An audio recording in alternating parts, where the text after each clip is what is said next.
about the sufficiency issue. But I plan to just focus on the error of the trial court allowing the state to elicit testimony and introduce evidence of an alleged second and nearly identical shooting to the one that Mr. Murphy was on trial for. So to give a little bit of context, first, I'm under plain error on this issue, not because there wasn't an objection below or anything of that nature. The motion for new trial and the resultant notice of appeal were untimely filed, and this court granted a late appeal. So because of that, I'm now under plain error. Factually, there are two dates that are important for this issue.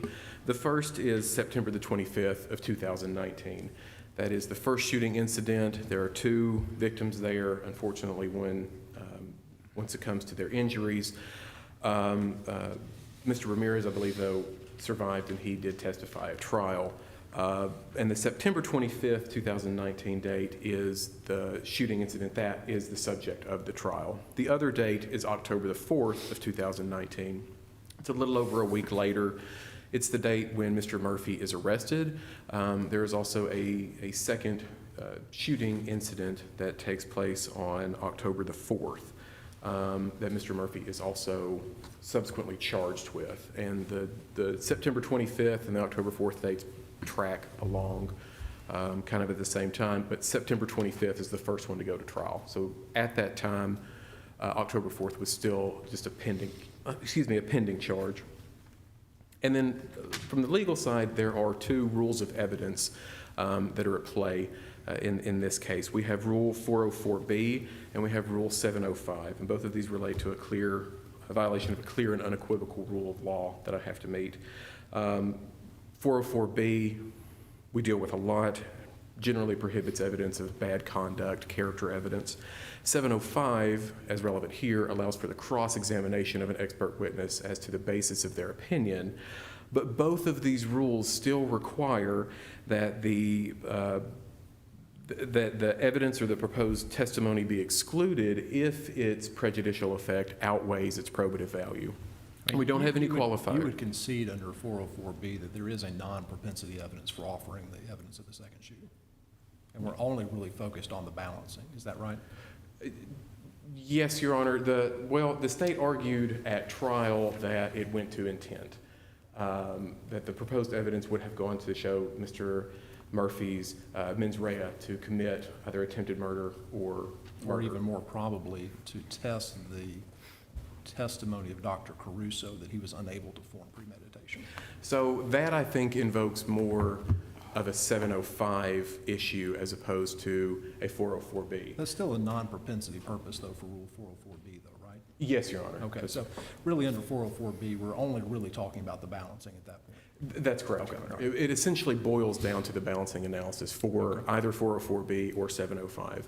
And they're blended because of the nature of the proposed testimony and evidence that was sought to be used.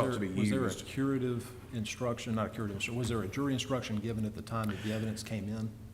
Not at the time that the evidence came in. There was a jury instruction that was given at the end of trial. That was again, kind of a blended instruction that the trial court crafted to try and address the issue. And in that instruction, the trial court identified the testimony at issue, told the jury how it could consider the evidence, and told them what they could not consider it for? It did not specifically address the testimony.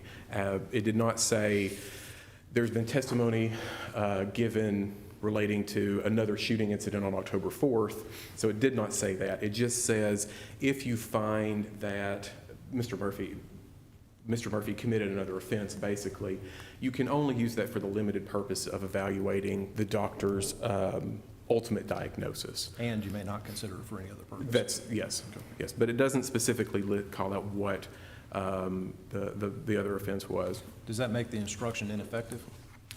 I think it makes the instruction ineffective because it doesn't address the nature of the offense. It doesn't say that it was alleged conduct or anything of that nature. It kind of treats it as though there was a second criminal offense just flat out that was committed. And if you find that Mr. Murphy committed it, then you can use that against the expert.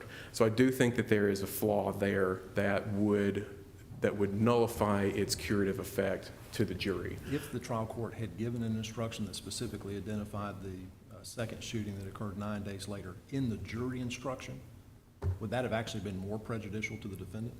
Because it would have reminded the jury again of the specific testimony that's at issue? No, I don't think so. I think it might have actually been more helpful to call out that specific conduct, given the way that the state used the second shooting prevalently in its closing remarks to frame their theory of the entire case, which was essentially that Mr. Murphy has to be guilty as charged of the September 25th conduct because we also have conduct on October the 4th.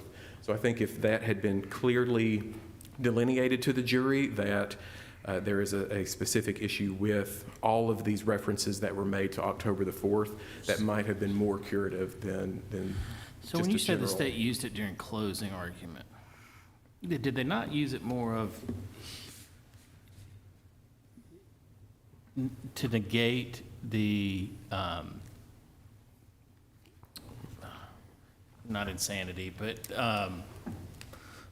Capacity. diminished capacity. thank you, diminished capacity defense? They weren't saying because he shot and killed someone this day, he definitely shot and killed someone this day. What they're saying is he can't claim diminished capacity because he was able to form the requisite intent at this time, just like he was able to form the requisite intent at the other time.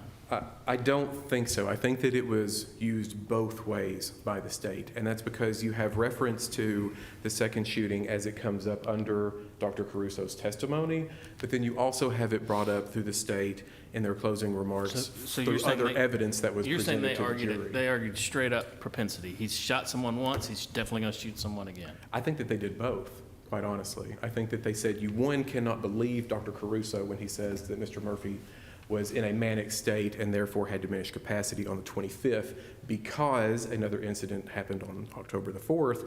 And then also, not as directly as that, but also Mr. Murphy committed this offense on September the 25th, and he also committed another offense on October the 4th. And that comes out most clearly when the state is referencing the ballistics evidence that came in. So That was- let me ask you, if the state hasn't, maybe had not been as blatant as you seem to think they were, and really had focused whatever closing argument they had on disproving or discounting the diminished capacity, using the second offense to, would you have, I mean, obviously you're gonna have a problem with it because there's two shootings, but I mean, does that maybe alleviate a little bit of the unfair prejudice at that point? It might take some pressure off of it, I would admit that, but I still don't think that it makes the evidence more probative than prejudicial, which is the balancing test that has to be met. And the reason why I say that is because the very nature of the second shooting itself and the way that it is presented at trial is nothing but prejudicial. We have accused conduct, which already falls under But it's under okay to a be higher. prejudicial, it can't be unfairly prejudicial. I mean, there That's- is a difference. That's right. And when I say prejudicial, I don't mean to say that that it's more probative, I guess. When I say prejudicial, I mean it is above that 50% mark. It is more prejudicial than it is probative. And there are different factors that go into that. Importantly, that it is accused conduct. There is case law I've cited in my brief from the Tennessee Supreme Court for the proposition that accused conduct is at a higher, I don't know what the right word is, maybe danger level for it to be prejudicial because it is accused in nature. The same thing goes for conduct that is similar to what is the basis for the trial. We have both of those things here. So how did the trial court not comply with Rule 404B? The prejudicial versus probative analysis The trial was court didn't make the incorrect. weighing? Pardon? The trial court did not weigh the probative value versus the danger of unfair prejudice? It ultimately said that the probative value as it relates to mens rea was sufficient to allow it to be addressed. Okay, so let's say under a regular 404B analysis that we have clear and convincing evidence of the prior act, that we have a non-propensity purpose for it, and that the trial court actually weighed the probative value versus the danger of unfair prejudice. We typically then would review that under an abuse of discretion standard. And so if we're under an abuse of discretion standard under non-plain error, how do we get to plain error here by you showing a unequivocal breach of law? I mean, how do we get there now on plain error if the trial court complied essentially with Rule 404B? It's entitled to an abuse of discretion.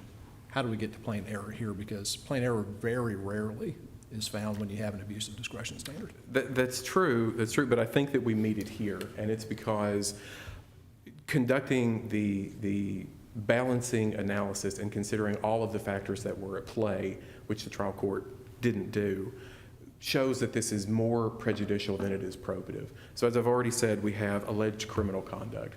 That's higher up on the chain. We have similar conduct, essentially identical conduct in this case. That's also higher up in the chain. And then when you look at the probative side of it, under 404B, there is no probative value for this information to come in, given the other information that the state had and that was introduced at trial.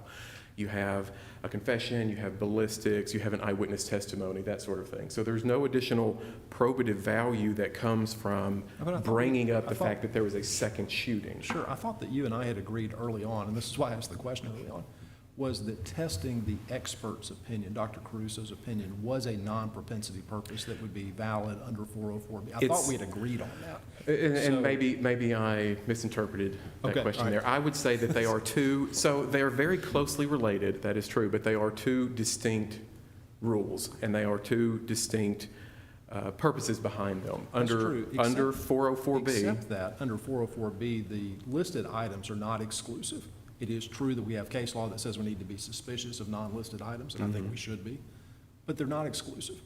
And so if I know that I have another world out there of possible non-propensity purposes, surely one of those could be under 705, where we're being used to test the validity of the facts relied upon to render an expert opinion.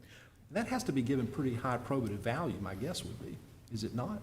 No, I wouldn't say that it is, Sure. because Rule 705 specifically allows for cross-examination on the basis of an expert's opinion, and also still requires that the balancing analysis be done, Right. which is the same analysis as under 404B. So I treat them as very closely related, but as distinct. So under 404B, there is an analysis to bring it in to potentially show the intent of Mr. Murphy to commit these actions, which is what the state argued at trial. Under 705, the argument is that the state is allowed to bring up this information to impeach Dr. Caruso as to his ultimate diagnosis of bipolar I disorder. But again, you still have to conduct that balancing analysis. And under either rule, the prejudicial effect of the information is still outweighs its probative value. So are you saying that the probative value is less under a 404B analysis than it would be under a 705 analysis? I'm saying that in this case, under these facts, under either Rule 404B or 705, it fails the balancing analysis. And the fact that it is information that can fall under either or both of those rules doesn't make it more probative than prejudicial. It doesn't affect the determination under either one. It would be my stance. Does it have any probative value? Does the information have any probative value? No, I don't believe so. Okay. None at all. Under, excuse me, Go ahead. sorry. Not even to test Dr. Caruso's opinion about whether the defendant was in a manic state? No, because Dr. Caruso plainly testified at the trial that he could have made the same diagnosis without considering any information related to the second offense, and he went one step further and said, I could have made the same diagnosis looking just at Mr. Murphy's pathway records, which I believe all predated both offenses. And the state's expert also agreed with that last proposition that Mr. Murphy's pathway records could support a finding of bipolar I disorder. So because the same result could have been reached totally isolating this prejudicial information, it doesn't have any probative value.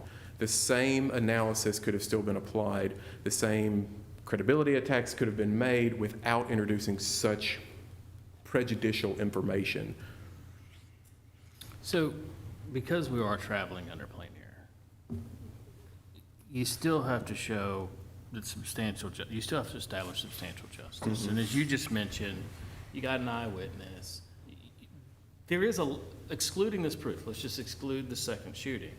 There's a lot of proof of the defendant's guilt. And so how are you establishing that factor? Even if this was prejudicial, okay, but you kind of have a second layer of prejudice, I guess is what I'm trying to say. Normally if this wasn't under plain error, we would just say, hey, this was unfairly prejudicial, send it back. That's true. But now you have to establish that it was unfairly prejudicial, and then the second plain error standard of substantial justice. So how are you getting there based on what you just said? Really, I put some words in your mouth. There was a lot of proof of your client's guilt too. Yes, Your Honor. So how do you meet that hurdle? The substantial justice argument is essentially that Mr. Murphy, to me, it really boils down to a timing issue of when the trial court made its decision.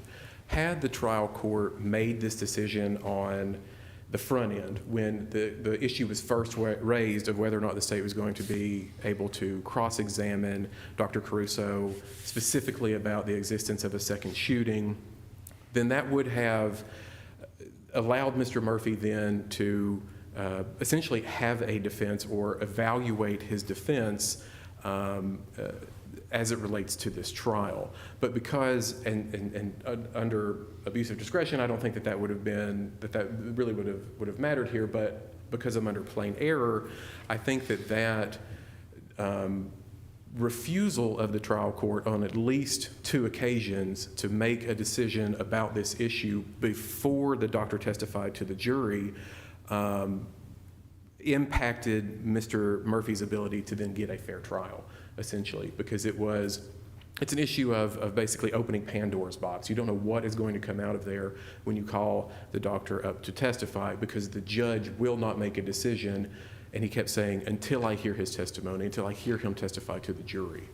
And I recognize that I'm out of time. Let me just ask you real quick. Yes, Your Honor. On that point, as I read the briefs, maybe I misread them, both parties were asking for the trial court to make that ruling early. That's true. It's the initial hearing, which happens the morning before trial, is on the state's motion. They are asking the trial court to exclude Dr. Caruso's testimony because they say he doesn't say that he has a medical basis or doesn't have a reasonable medical certainty, something to that effect, to support his diagnosis. There's a hearing that is had on that. The doctor goes through how he reached his diagnosis, all of the things that he considered for it, and at the end, the trial court denies the state's motion. The state then asks for permission to cross-examine Dr. Caruso as it relates to the second shooting. There's a little bit of back and forth that takes place there, and the trial court says, I'm not going to address that issue yet, bring it up again. After the state presents its case in chief, again, there's a request, are we going to be allowed to cross-examine him on this, and there's back and forth again between the state and Mr. Murphy's counsel, and then it again comes up, I think twice maybe, at least once during the course of Dr. Caruso's testimony. Again, there's a back and forth, and then finally once Dr. Caruso is done testifying before the state's cross-examination, there is a jury out hearing where the issue is then argued in more depth by both parties, and the judge ultimately says, for these reasons, I'm going to allow this examination. Mr. Raines, you're starting to bleed over into your rebuttal time. Judge, can I ask him one more question without him bleeding into rebuttal? Yeah. Just one more. Bleed a little more blood. Yeah. So, right, so one of the other factors under plain error is that the issue is not waived for tactical reasons. We have recognized before that there may be a tactical reason for waiving an issue where an objection is asserted and then later withdrawn. In fact, I think we actually have a case that says that may be a tactical issue. In a case where we have an objection that's made at trial, a curative instruction requested by the defendant, jury instruction, where one is actually given but then is not raised in the motion for new trial, is that essentially not exactly that situation where an objection is made and then withdrawn, and so therefore we should treat it as a tactical decision by counsel, and then you fail under plain error?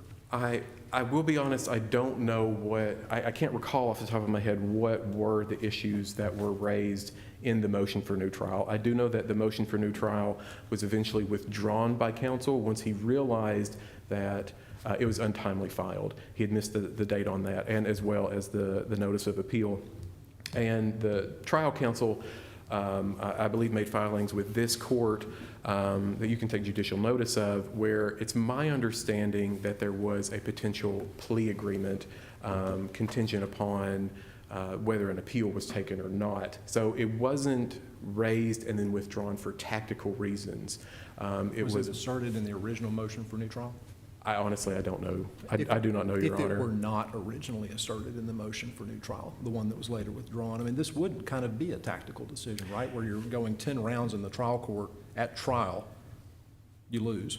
And then of all the other issues that you raise, you don't raise this one. I still don't think that it would be tactical at that point. I think it would be an oversight or an omission in this case, given the amount of times that it came up, given the importance that it has to the case, given the way that the state was able to use this evidence, particularly in its closing remarks, to really drive home the point that not only has he done it once, but he's done it twice. And doesn't all of that presume then that the failure to raise it then had to be the product of an intentional choice? I don't think so. Given the time constraints, given that, and this is not in the record, this is what I know from dealing with trial counsel, it was a realization that these deadlines were missed. Let me file something as quickly as I can to get it before the court. And then later there was discussions, well, you need to withdraw that. This is the proper way that you need to go about doing that sort of thing. Okay. So unfortunately, that's not in the record, but.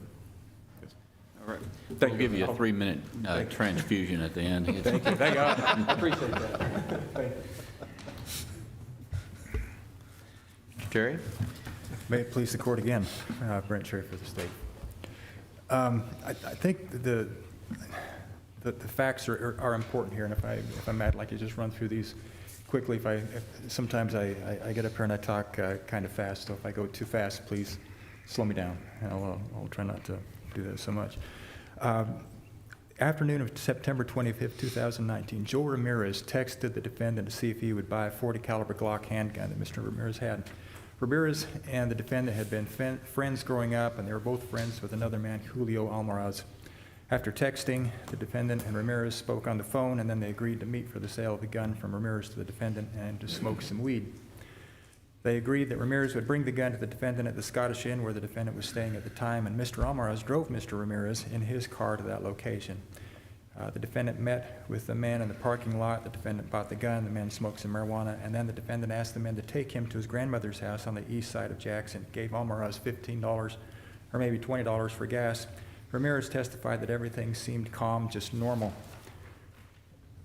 They got to that location. They went around the block a couple of times, and Ramirez commented that he thought that was kind of weird. He should have known where he was going, but when they got close, went around the block 2 or 3 times, and they pulled up in front of a vacant place. Ramirez testified, the next thing I hear is just a gun cock and gunshots. The defendant shot Mr. Ramirez in the face, and then he shot Mr. Almaraz in the head. After the crash, the car rolled forward, crashed into a retaining wall. The defendant jumped out of the car and ran away. Almaraz was slumped over the steering wheel. Ramirez initially lost consciousness, but then he woke up and managed to get out of the car and call 911. He testified that the bullet fired by the defendant hit him in the lower jaw, came out by his earlobe on the other side. The injury affected his speech and his hearing as well as other problems. He required multiple surgeries to deal with the issues. Almaraz suffered a serious brain injury, died about 2 weeks later.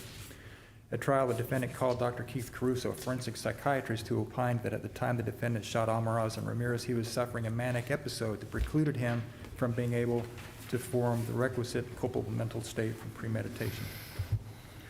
Dr. Caruso noted a number of symptoms and factors that would have prompted the manic episode. On cross-examination, he conceded that in his initial forensic evaluation with the state psychologist, the defendant denied involvement in the shooting, reported that he was calm, cool, and collected and ready to go to work on the day of the shooting. When Dr. Caruso interviewed the defendant nearly a year after the state's evaluation, the defendant still denied any part of the shooting. Dr. Caruso testified that during his evaluation, he determined that the defendant appreciated the wrongfulness of his actions, understood the possible consequences, and he had the ability to cooperate with his attorney. However, Dr. Caruso maintained that the defendant was in a state of excitement and passion, and thus couldn't coolly premeditate his actions. Now, this brings us up to the point where the state knows that among the considerations that Dr. Caruso made when he was looking at all the evidence, when he was evaluating everything, he was aware of this other incident 9 days after this first incident, where the defendant again was in the back seat of a car with two men in the front seat, and he shot them both and ran away. In fact, it was after that shooting that he was apprehended and found with the gun that he used in both the first shooting and the second shooting, and that was confirmed by ballistics. Now, the state argued that they should be allowed to cross-examine Dr. Caruso about this other knowledge that he had.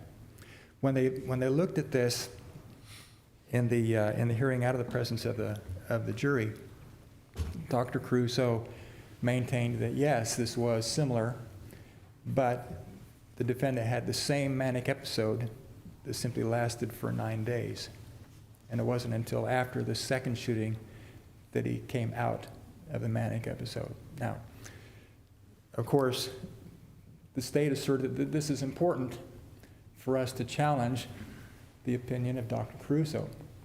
Dr. Caruso was a forensic psychiatrist. The state had a forensic psychologist. Dr. Caruso was the president of his association.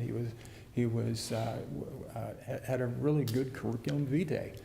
One might argue that it was really better than what we had for the state's forensic psychologist, who was very experienced and well-spoken. But how do you compare those two, and who's going to have the greater weight?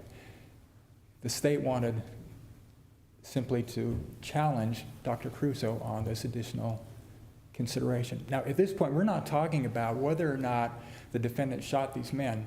That was a given. That was established. He had admitted to it. The witness who was there at the scene, Mr. Ramirez, who had been shot, testified. There was no question about whether he shot these two men. The question was it premeditated? Did he have the intent for first-degree murder? So when we look at this, and when the judge is trying to evaluate whether or not it would be appropriate, and he's going through these steps and weighing whether or not this should be allowed, what is he looking at? He's looking at the probative value, not of the shooting itself, because that's already established. That's already down and done. What we're looking at is the evidence of premeditation. What's the probative value of this second shooting with respect to premeditation? Now, if we take that out, we've still got some evidence of premeditation. We've got the fact that he was in the car. That he had told the doctor at some point that, I decided back here because they were giving me a bad time about my sexuality, they were calling me gay or whatever. I decided then that I was going to shoot Joe Ramirez. And I figured I had to shoot Julio Almaraz because he was a witness. And then we ride across town for 15 or 20 minutes, and then that's when the shooting happened. So there was a good argument for first-degree murder and for premeditation without this other evidence, sure. But what we had was this testimony of Dr. Caruso. Dr. Caruso, again, testified that based on his analysis and his evaluation that the defendant was in a manic episode throughout this experience. Even though he had the ability to do some planning, he said he didn't do very good planning. If he was really had his wits about him, he would have planned better. He said, this guy had a lot of things going on. He'd broken up with his girlfriend. He'd had a fight with his grandmother that kicked him out of the house. He'd lost his job. He was out of money, and yet he's spending $400 to buy this Glock. Does that make any sense? From Dr. Caruso's perspective, all these things were a basis for a manic episode that would preclude the defendant from being able to form premeditation.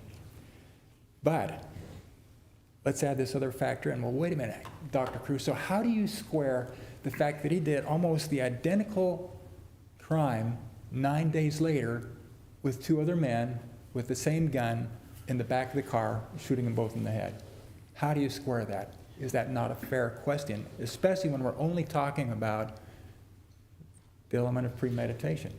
Well, I think your friend on the other side says it's not a fair question, in part because the state's expert also agreed with Dr. Caruso that the second shooting really didn't have any relevance at all to whether you had premeditation 9 days earlier. Well, the state's... Is that accurate? Well, the state's expert did not really go into the second shooting. The state's expert said, yeah, he had the ability to premeditate. He could establish, he knew what he was doing, he understood the nature of his actions. It wasn't an issue with the state's psychologist. The issue of premeditation was only an issue with Dr. Crusoe. And so, in cross-examining him, basically the state just wants to say, hey, look, you had all this evidence. How does this make sense? Because I think any person, any juror, would look at this, and if they knew this, they would wonder why. And we're not talking about, did he kill somebody? Did he shoot at somebody on another occasion? We're talking about 9 days later under very, very similar circumstances. And the state didn't go into this in a great deal of detail, but they asked Dr. Crusoe on cross-examination about those particular details. In the back of the car 9 days later, shot them both in the head. Did the trial court have all this information at the pretrial hearing? Yes. Yes, Your Honor. And if the trial court had made a ruling at that time, the defendant could have made a choice to use Dr. Caruso or not, correct? Well, I think it was pretty much given that Dr. Crusoe was going to testify, that the court had determined pretrial that he would be allowed to testify. But it was just a matter of, can we go into this on cross-examination? And he delayed that until right up to the brink after Dr. Crusoe testified. That's what I'm getting at. If the trial court had ruled you're going to be able to use this information if he testifies at trial like he testified today, the defendant could have made a decision whether or not to call Dr. Caruso at all. Well, Your Honor, I think, I mean, there's probably a remote argument that way. But without Dr. Crusoe's testimony, we've got pretty strong evidence, pretty clear evidence of premeditation with that. I mean, Dr. Crusoe's the only way to get around this evidence of premeditation. You know, I decided back here that I was going to shoot him. We drove another 15 minutes. We drove around the block. I had him parked in front of a vacant house, and then I did it. I mean, that's pretty clear evidence of premeditation, even without getting to Dr. Crusoe. So Dr. Crusoe's evidence or testimony about the lack of premeditation was about the only shot that this defendant had of not getting first-degree murder, and honestly, not a real good shot. Because juries tend to use their common sense, and as well as listening to the experts and considering the circumstances.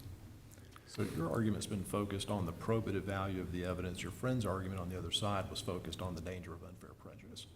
And at least two of the factors that he identified as heightening unfair prejudice were the fact that it was the conduct of the accused and that it was virtually identical conduct. Were those factors taken into account by the trial court expressly in the balancing analysis? I believe they were, Your Honor. I hesitate just a little because I can't remember exactly what the court went into, but it was a fairly extensive evaluation of what was presented. Okay. And the trial court's instruction to the jury, how limiting was that as to how they can, I mean... I happen to have it right here, Your Honor. Let me just run through it real quick so you can hear exactly what the court said. If from the proof you find that the defendant has committed crimes other than that for which he is on trial, you may not consider such evidence to prove his disposition to commit such as that on trial. This evidence may only be considered for you for the limited purpose of determining whether it provides evidence that the defendant was unable to form a particular culpable mental state at the time of the commission of the offense he is on trial for today. Such evidence of other crimes, if considered by you for any purpose, must not be considered for any purpose other than that specifically stated above, and cannot be considered by you as evidence of his guilt of the offense for which he is now on trial. So I suppose that we could have drafted an instruction that was a little more direct and a little more specific. Is it necessarily required? I don't think so. But essentially the court did say this is not to be considered for propensity to commit the crime, but as evidence that the defendant was unable to form a particular culpable mental state at the time of the commission of the offense he is on trial for today. So I would suggest that the court other than did hit it. using drugs, was there any other testimony about any other crimes that the defendant committed? No, Your Honor. So it was the second shooting, and then the fact that on the day of this shooting, they at least alluded to or said they were going to use drugs, right? Right, yes, sir, and there was evidence that they did smoke some marijuana, but, you know, and just, this isn't a big deal, Your Honor, but I would suggest that in most circles today, smoking marijuana has, it No, I doesn't understand. really I make a just- difference. You know, if there had been some other major crime that had taken place, then I can see where the defendant's point of spelling out which crime can't be used would maybe be a better argument. Here, there's really only one major crime he's Right, committing. yes, Your Honor.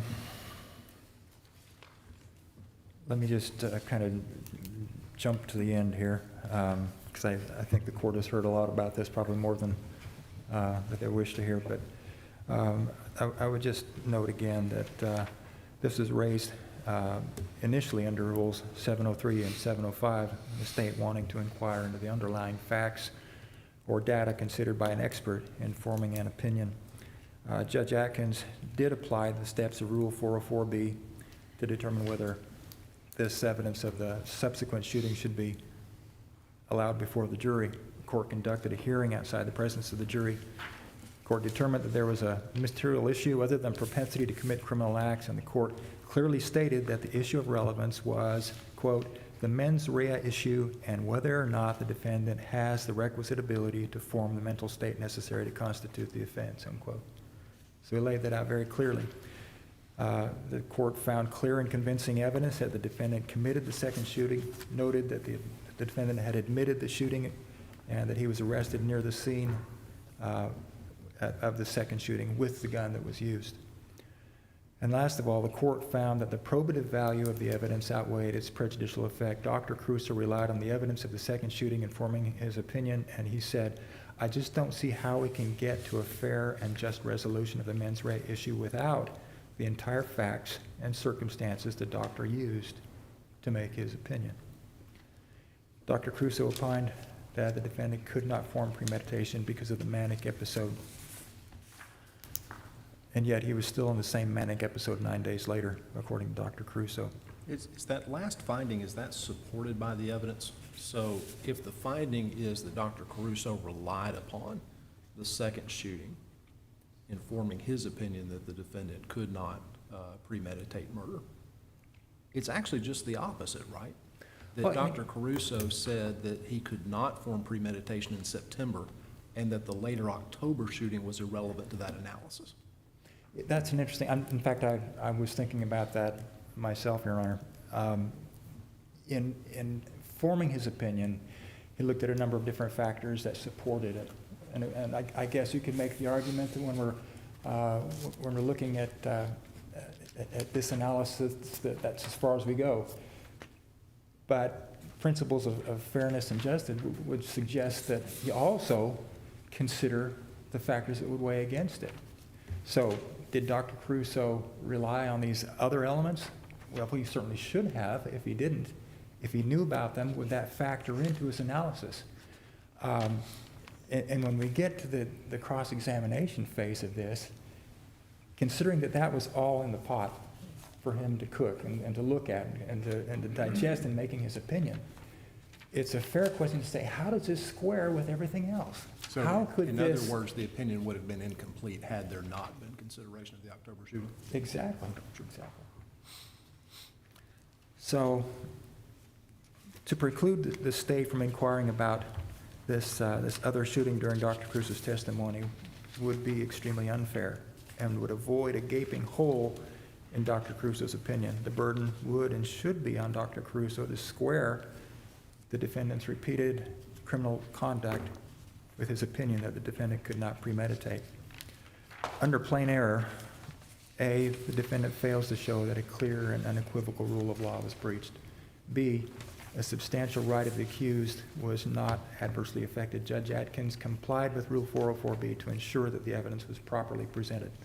C, consideration of the claimed error is not necessary to do substantial justice. Substantial justice demands Dr. Crusoe's opinion be subjected to a critical analysis of its bases.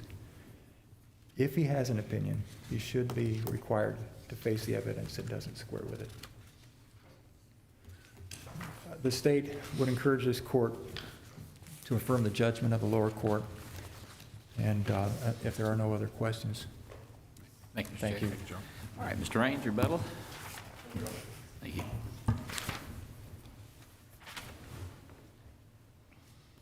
Mr. Raines, before you get started, can I follow back up again on the issue about whether there is probative value? And so I understood you to say in part that there was no probative value, and I think maybe I didn't fully understand what your argument was with respect to the state's expert and how that played into it. I'd be curious to hear that again, now following the state's argument. But on top of that, so the state is saying, well, of course there's probative value here because the expert would necessarily have to consider the second shooting and coming to a conclusion about the mens rea on the first shooting. And it would have been essentially irresponsible not to consider that evidence of the second shooting. And so therefore, the state should have had the ability to cross-examine on that to probe Dr. Caruso's opinion on that. Can you help me with both of those things then, about what your original argument was about the state's counsel, and then in response to the state's argument that consideration of that second shooting was, in fact, part of Dr. Caruso's opinion? So my point by bringing up the state's expert, Dr. Fauci, originally was that she agreed with Dr. Caruso that based just on the pathway records alone for Mr. Murphy, which began in 2016, just reviewing those records, a diagnosis of bipolar I disorder could have been supported. So the reason why there's no probative value, especially under 705, is that while Dr. Caruso did say, I did consider circumstances surrounding the second shooting, or that he knew that it existed, he specifically said that he would have could have reached the same diagnosis without considering any of those circumstances, and that also based on just the pathway records, he could have diagnosed bipolar I disorder with these manic tendencies. And the state's expert, Dr. Fauci, said the same thing at the end, agreed with counsel, I believe, on cross-examination, that the records would support that. So that was my point there. I'd also like to point out a case that I raised in my reply brief to this court, that's State versus Thacker, from 2005, the Tennessee Supreme Court. And it's a long case, but in one section of it, it does deal with this very similar issue.